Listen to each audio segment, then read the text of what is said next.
وَلَقَدْ يَسَّرْنَا الْقُرْآنَ لِلذِّكْرِ فَهَلْ مِن مُّدَّكِرٍ۔ صراط مستقیم کے کچھ اصول و مبادی بھی ہیں، بنیادی اصول بھی ہیں، ان کو بھی سامنے رکھنا چاہیے۔ وہ بڑے اختصار کے ساتھ وہ یہ ہیں: وَمَن يَعْتَصِم بِاللَّهِ فَقَدْ هُدِيَ إِلَىٰ صِرَاطٍ مُّسْتَقِيمٍ۔ من يعتصم باللہ، جو اللہ کے ساتھ، اللہ کی رسی کے ساتھ اعتصام اختیار کرے، تمسک اختیار کرے، آئے تو صحیح، نکلے تو صحیح، جستجو تو کریں، اپنی جگہ بیٹھے نہیں۔ محنت شرط ہے، محنت کرنی ہوگی، ہمیں اس کی طرف لوٹنا اور پلٹنا ہوگا، کاوش کرنا ہوگی۔ جو اختیار کرتا ہے فقد ہدی الی صراط مستقیم، اللہ تعالیٰ اس کی رہنمائی فرما دیتا ہے صراط مستقیم کی۔ پھر اسی طرح فرمایا فَاعْبُدُوا ھذا صراط مستقیم، اس کی بندگی کرو، اس کی عبادت کرو، یہ ہے سیدھا راستہ۔ اس کا مطلب یہ ہے کہ انسان اللہ کی سمع و اطاعت کرے، فرما برداری کرے، اور اپنے سر کو اس کی بارگاہ میں جھکا دے۔ صرف سر کو نہیں، اپنی نگاہ کو بھی، اپنے دل کو بھی، اپنی خواہشات کو بھی، اپنی تمام در نفسانی خواہشات کا کلاں کما کر کے اس کی بارگاہ میں اپنے آپ کو جھکا دے، تب جا کے صراط مستقیم عطا ہوگا، نصیب ہوگا۔ اعتصام، تمسک، جھکا دینا، بندگی اختیار کرنا، اللہ کی بارگاہ میں حاضر ہو جانا، صراط مستقیم کو پانا ہے۔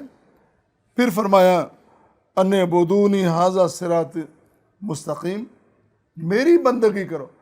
بندگی اللہ نے بار بار کہا، بندگی، پرستش، عبادت، پوجا صرف اور صرف رب کی کرنی ہے، پھر جا کے صراط مستقیم عطا ہوگا۔ یہاں عموماً لوگ کہتے ہیں چھوڑو جی، کلمہ پڑھ لیا کافی ہے، ہم مسلمان ہیں، تھوڑا نماز کو ضروری ہے، حج کو ضروری ہے، زکوٰۃ کو ضروری ہے، روزہ کو ضروری ہے، اپنی طرف سے سوالات اٹھاتے رہتے ہیں۔ بھائی، جب تک اللہ کی عبادت نہیں ہوگی، زبان سے، بدن سے، مال سے، خیالات سے، افکار سے، ہر لحاظ سے اللہ کی بندگی اور عبادت نہیں ہوگی، مسلمان کیسے ہوگا؟ صراط مستقیم کیسے ملے گا؟ صراط مستقیم تبھی ملے گا جب انسان پوری بندگی اور عبادت میں آئے گا۔ اور پھر فرمایا وَاتَّبِعُونِ ھذا صراط مستقیم، پہلے سورہ یاسین میں، پھر سورہ زخرف میں، پھر فرمایا قُلْ إِنَّنِي ھَدَانِي رَبِّي إِلَىٰ صِرَاطٍ مستقیم۔